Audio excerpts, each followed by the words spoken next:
آپ کی اور ہماری زندگی کا ایک اور سال گزر گیا۔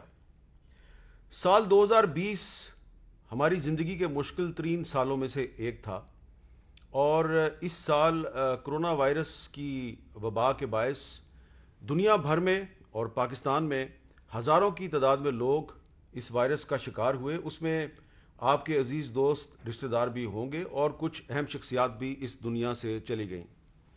قرآن کریم کی سورہ رحمان میں یہ کہا گیا ہے کہ جو کوئی بھی زمین پر ہے اسے فنا ہو جانا ہے۔ تو یہ قرآن کریم نے جو کہا ہے، یہ جب سال گزر رہا ہے تو اسے ہمیں یاد رکھنا چاہیے، کیونکہ اب جب نیا سال آ رہا ہے تو اس کی خوشیاں تو سب لوگ مناتے ہیں، لیکن خوشیاں مناتے ہوئے یہ بھی یاد رکھیں کہ ہم سب کو اس دنیا سے چلے جانا ہے۔ تو آج کے اس خصوصی پروگرام میں ہم ان اہم شخصیات کو یاد کریں گے جنہوں نے ہمارے اس پروگرام کیپٹل ٹاک میں شرکت کی، اور 2020 میں وہ اس دنیا سے رخصت ہو گئے۔ اور وہ شخصیات بھی یاد کریں گے جو آپ کی اور ہماری زندگی میں بہت اہم تھیں، انہوں نے پاکستان کے لیے بہت خدمات سے انجام دی، لیکن 2020 میں وہ اس دنیا سے چلے گئے۔ تو آج کے اس پروگرام کا آغاز کرتے ہیں ہم ایک ایسی شخصیت سے جو کیپٹل ٹاک کا جو پہلا ایپیسوڈ تھا سن 2002 میں، تو اس پہلے پروگرام میں وہ ہمارے ساتھ موجود تھے، اور اس پہلے پروگرام میں جو 3 شخصیات شامل تھیں، آج وہ تینوں شخصیات اس دنیا میں موجود نہیں ہیں۔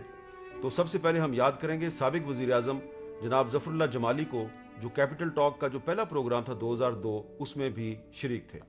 ہماری کوشش یہ ہے کہ ہم تمام پارٹی سے، اور خصوصاً جو میجر پارٹیز ہیں، پاکستان پیپلز پارٹی پارلیمنٹیرینز اور متحدہ مجلس امن سے گفت و شنید ہم کر رہے ہیں، تاکہ ایک پائیدار گورنمنٹ بن سکے جو کہ پاکستان کے لیے کام کر سکے۔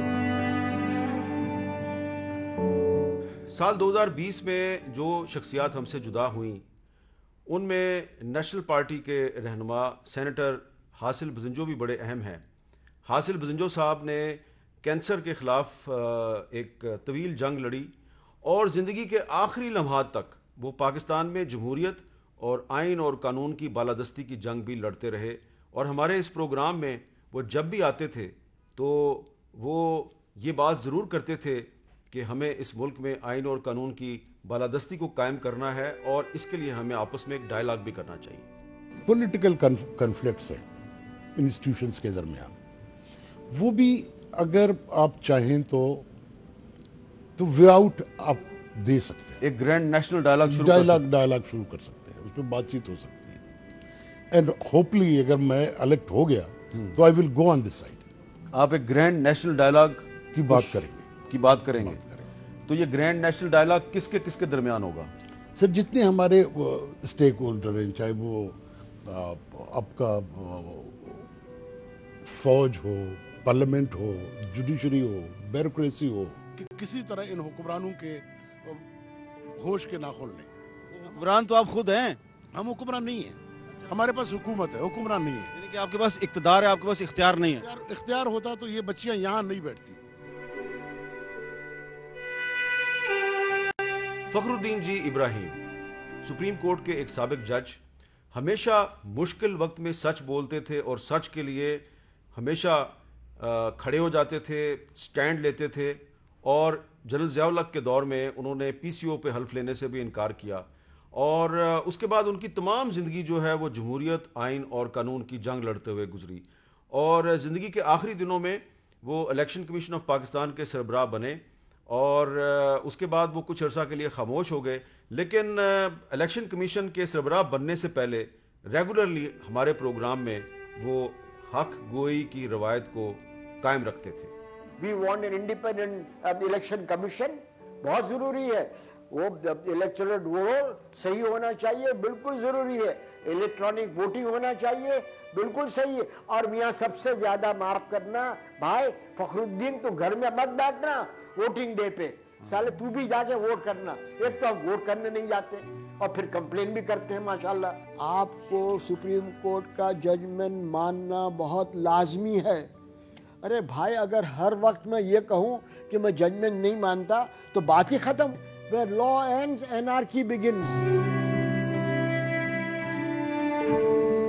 ڈاکٹر مبشر حسن پاکستان کے سابق وزیر خزانہ، اور ان کی سب سے بڑی انفرادیت یہ ہے کہ لاہور میں جو ان کا گھر ہے گلبرگ میں، وہاں پر 1967 میں 1967 میں پاکستان پیپلز پارٹی نے جنم لیا تھا. بہت سے لوگ ان سے اختلاف بھی کرتے رہے ہیں، لیکن اس حقیقت سے کوئی انکار نہیں کر سکتا کہ وہ ایک ایماندار سیاستدان تھے. کوئی وجہ نہیں ہے کہ ایک ناجائز حکم دیا جائے اور کوئی آدمی جو اپنے آپ کو انسان کہے کہ ہاں میں تو یہ مانتا ہوں، میں ماننے پہ مجبور ہوں، یہ نہ صرف سول سرونٹ کی اوتھ کے خلاف ہے بلکہ یہ انسانیت کے خلاف بات ہے. جو بات آپ کو پسند نہیں ہے، جو آپ کو لگتا ہے کہ غاصب ہے، جو یوزرپر ہے، اس کے سامنے آپ کہیں کہ ہاں جناب میں کام کروں گا. میں تو نہیں مانتا، آئی ایم سوری، میں نے کبھی نہیں کیا. میں نے تو ذوالفقار علی بھٹو صاحب سے جہاں اتفاق نہیں کیا ان کو لکھ کے بھیج دیا، اور انہوں نے میری بات کا ہمیشہ احترام کیا. 2020 میں جو شخصیات ہم سے جدا ہوئیں اس میں تحریک انصاف کے رہنما نعیم الحق بہت اہم ہیں. نعیم الحق صاحب جب حیات تھے ہمارے پروگرام میں آتے تھے اور بھی پروگراموں میں شریک ہوتے تھے. کبھی کبھی سخت انداز میں اختلاف رائے کرتے تھے، بات لڑائی جھگڑے تک بھی پہنچ جاتی تھی، لیکن پھر وہ معذرت بھی کر لیا کرتے تھے، اور وہ ہمیشہ اپنے پارٹی کے وزیروں سے کہتے تھے کارکردگی پر توجہ دو. ہمارے جو اراکین ہوتے ہیں اسمبلی کے، ان کی جو اکثریت ہے وہ اسمبلی میں جا کے وقت ہی ضائع کرتی ہے. اب قومی اسمبلی میں اگر 400 کے لگ بھگ ہمارے ممبران ہیں، مہینے میں ایک دفعہ شاید ان کو موقع ملتا ہے چند منٹ بات کرنے کا، اور جو قانون سازی جو بنیادی مقصد ہے قومی اسمبلی کا یا ایک پارلیمنٹ کا، وہ بہت کم ہوتی ہوئی نظر آتی ہے. لڑائی جھگڑے، پریویلیج موشنز اور ہر قسم کے موشنز جو ہیں ان پر زیادہ فوکس ہو جاتا ہے. مگر یہ ہماری جو پارلیمانی جو تاریخ ہے اس میں یہ ایک روایت بن چکی ہے، اور میں سمجھتا ہوں کہ عصر نو پارلیمان کا جو رول ہے اس پہ غور کرنے کی ضرورت ہے. میری ذاتی رائے یہ ہوگی کہ اس کو صرف ایک مقننہ بنایا جائے، اس کو صرف قانون سازی کا ادارہ بنایا جائے، جیسے امریکہ کی سینٹ ہے یا امریکہ کی کانگریس ہے. جو وزراء ہیں وہ نہ اپنی وزارت پہ صحیح معنوں میں توجہ دے پاتے ہیں، اور نہ ہی وہ اسمبلی میں آ کر وہ رول ادا کر پاتے ہیں جن کی اسمبلی کے ممبران یا قوم ان سے توقع رکھتی ہے. آپ نے کہا کہ آج نعیم الحق نے میرے ساتھ بڑی رواداری کا مظاہرہ کہ نعیم ہمیشہ بڑی رواداری کا مظاہرہ کرتا ہے. شکریہ. اور مجھے نعیم کے ساتھ بیٹھ کے گفتگو کرتے ہوئے ہمیشہ اچھا لگتا ہے.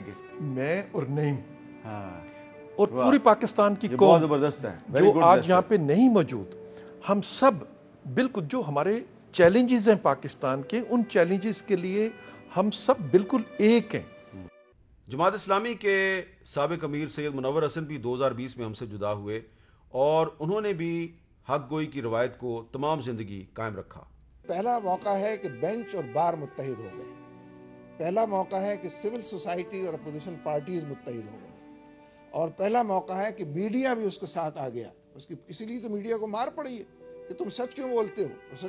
اگر کہیں گے صاحب کل آپ جھوٹ بولتے تھے، آج کیوں سچ یہ تو اپروچ ہی غلط ہے. پاکستان کے سابق وزیر دفاع اور سابق وزیر تجارت چودھری احمد مختار بھی 2020 میں ہم سے جدا ہو گئے. وہ جب زندہ تھے تو اکثر اوقات نیشنل اکاؤنٹیبلٹی بیورو یعنی کہ نیب پر بہت کھلی تنقید کیا کرتے تھے. میں سمجھتا ہوں زیادتی ہے جی کہ جب میں ساری عدالتوں سے کیس جیت کے آتا ہوں اور اس کے بعد میرے خلاف ایک فریولس سا کیس بنا کے یا کہتے ہیں جی کہ فیصلہ غلط ہوا ہے، تو وکیلوں نے اپنی پیسے کمانے کا ایک طریقہ رکھا ہوا ہے جو نیب کے وکیل ہیں کہ ایسے جھوٹے سچے بیان دے کے وہ آپ کے خلاف کورٹس میں چلے جاتے ہیں. تو یہ جو نواز شریف اور شہباز شریف صاحب کے خلاف انہوں نے دوبارہ کیس کھولنے کی کوشش کیا یہ بھی کوئی پیسے کمانے کا طریقہ ہے؟ I'm sure کوئی نہ کوئی وکیل آئے گا، بڑے وکیل آئے گا نا، بڑے لوگ ہیں تو بڑے وکیل ان کے خلاف کھڑا کرے گی نیب. اور زیادتی ایسے نہیں ہونا چاہیے. ایک عام سیاسی ورکر سے ایک وزیر بننے کا سفر طے کرنے والے آیت اللہ درانی بھی 2020 میں ہم سے جدا ہو گئے. وہ کرونا وائرس کا شکار ہوئے، اور جب اچانک ان کی موت کی خبر آئی تو پورا پاکستان اداس ہو گیا. اس ملک کو اگر آپ نے چلانا ہے تو اس کا لانگ روٹ پروجیکٹ ہو جاتا ہے. جیسے بھٹو صاحب نے ایک فکر دیا تھا، نظریہ دیا تھا، پھر اس کے ساتھ بے نظیر بھٹو صاحبہ اس پہ چل پڑی تھی. ہم تمام سیاسی پارٹیوں کا، چاہے وہ قوم پرست ہے، چاہے وہ مذہب پرست ہے، چاہے وہ مسلم لیگ تھا. اب یہ آپ اعتراف کر رہے ہیں کہ پاکستان سے نظریاتی سیاست ختم ہو رہی ہے؟ ختم ہو چکی. ایڈمرل فصیح بخاری پاکستان نیوی کے سابق سربراہ تھے، لیکن جب وہ نیب کے سربراہ بنے تو ایک دفعہ انہوں نے ایک ایسی حقیقت کا اعتراف کیا کہ پورا پاکستان نہیں، پوری دنیا دنگ رہ گئی. پاکستان کا جو ایبسلوٹ کرپشن انڈیکس ہے، آؤٹ آف 10 2.2 2.3 پچھلے 12 سال سے رہا ہے. ایبسلوٹ کرپشن انڈیکس ہمارا بدلا نہیں ہے، تھوڑا سا ادھر اوپر نیچے ہوتا رہا ہے، بیکاز ہمارا جو سسٹم ہے ریگولیشن کا پاکستان میں، جو ہمارا سسٹم ہے political private sector bureaucratic involvement کا، وہ سیٹسفیکٹری نہیں ہے، اور وہ میں بھی مانتا ہوں کہ بالکل سیٹسفیکٹری نہیں ہے. آپ بھی یہ کہتے ہیں کہ پاکستان میں روزانہ 7 ارب روپے کی کرپشن ہوتی ہے. 7 ارب روپے، اس کو اگر ہم سال کے 365 دنوں سے اگر ہم اس کو ضرب دیں تو بخاری صاحب یہ تو کہانی جو ہے یہ 2500 ارب تک پہنچتی ہے. تو یہ آپ خود کہتے ہیں 7 ارب روپے کی روزانہ کرپشن، تو آپ اپنی ناکامی کو تسلیم کریں. This gives you an indication حافظ صاحب کہ پاکستان میں اگر ہم کرپشن کو کنٹرول تھوڑا سا بھی کر لیں، اس کا کیا امپیکٹ ہوگا ریونیو پہ، اور کیا اس کا امپیکٹ ہوگا ہمارے غریب عوام پہ. It's a very serious issue, اور اس کو تو ہم اٹیک کریں گے. We will keep attacking this. Vice admiral Arif Ullah Hussaini ایک دبنگ شخصیت تھے، کرونا وائرس کا شکار ہوئے، اور نیوی سے ریٹائرمنٹ کے بعد وہ کراچی میں خدمت خلق کر رہے تھے، اور ان کی خدمات کو ہمیشہ یاد رکھا جائے گا. یہ آپ لیاری ریور پہ ہیں، اور اس وقت جو ریور ہے، جی ریور ہے، لیاری ریور ہے، اور بچپن میں نے اس میں مچھلیاں پکڑی ہیں. اس میں صاف پانی ہوتا تھا، اور لوگ بعض دفعہ یہاں سے پانی پیتے تھے، جانور پانی پیتے تھے. آج یہ جو ہے نا سیوریج کا نالا بن گیا ہے، اور آپ نے دیکھا ہے کہ کتنا کالا سیوریج ہے، اور یہ سارا جو ہے کراچی ہاربر میں جا رہا ہے. اور میں سمجھتا ہوں کہ کراچی ہاربر میں اس کی وجہ سے جو مینٹیننس کے پرابلم ہیں وہ تقریباً $300 ملین کے برابر ہیں جو پاکستان لوز کر رہا ہے. ٹھیک ہے نا، نیوی بھی اس سے متاثر ہوتی ہے اور شپنگ بھی متاثر ہوتی ہے. یہ جو گندا پانی سمندر میں جاتا ہے اس سے نیوی پہ بھی اثر پڑتا ہے. جی، یہ نیوی کے جہازوں کو چوک کرتی ہے، وہاں کروژن بڑھ جاتا ہے. جو ہمارے پاس جہاز آتے ہیں وہ بنکرنگ جو ہے وہ نہیں کرتے، کیونکہ ہمارا ہاربر اتنا گندا ہے. اگر ہاربر صاف ہوگا اور بنکرنگ دوبارہ شروع ہو جائے گی تو اس سے پاکستان کو کئی ملین ڈالرز ملیں گے. جماعت اسلامی کے رہنما اور کراچی کے سابق میئر جناب نعمت اللہ خان 2020 میں ہم سے جدا ہوئے. کراچی کے لوگ انہیں کبھی نہیں بھولیں گے. نعمت اللہ خان صاحب، جس وقت آپ گفتگو کر رہے ہیں تو ہلکے ہلکے زلزلے کے جھٹکے یہاں مظفر آباد میں محسوس ہو رہے ہیں، لیکن اب ان جھٹکوں کے ہم سب اتنے عادی ہو چکے ہیں کہ ان چھوٹے چھوٹے جھٹکوں کے باوجود ہمارا ہر کارکن اپنی جگہ پہ کام کرنے میں کام کر رہا ہے. میرا خیال یہ ہے کہ یہ بات شاید ہندوستان نے کشمیر کے مسئلے کو آج تک انسانی مسئلہ نہیں سمجھا ہے، اور وہ آئندہ بھی اس کو انسانی مسئلہ نہیں سمجھے. کشمیر کا مسئلہ جو ہے وہ صرف حل ہو سکتا ہے جبکہ پنڈت جواہر لال نہرو کی جو اس میں سیکورٹی کونسل کے اندر جو ان کی جو انڈرٹیکنگ ہے کہ وہ کشمیر کے مسلمانوں کو حق یہ دیں اس کو، اور پھر یہ فیصلہ. مسلم لیگ فنکشنل کے رہنما جادم منگریو بھی سال 2020 میں اس دنیا سے رخصت ہوئے. رانا جادم منگریو، میرا تعلق سندھ سے ہے، میرا گاؤں عمر کوٹ سے ہے. حضرت پیر صاحب پگاروں کے دعاؤں سے، مہربانی سے میں سانگڑ سے MNA ہوں. آپ نے خود عمر کوٹ کو دیکھا ہے، سانگڑ کو دیکھا ہے. سندھ کے 23 اضلاع جو ہیں وہ ڈوب رہے ہیں. لوگوں کو کھانے پینے کے لیے کچھ نہیں ہے. یہاں ملک کی املاک جل رہی ہے. یہ ادھر ہی اس آپ کے ٹاک شو میں ہمارے 3 بڑی پارٹیاں یہاں بیٹھے تھے. انہوں نے کہا تھا کہ ہم آئیں گے. آپ نے بھی وعدہ کیا تھا، لیکن آپ آ گئے، وہ تینوں نہیں آئے.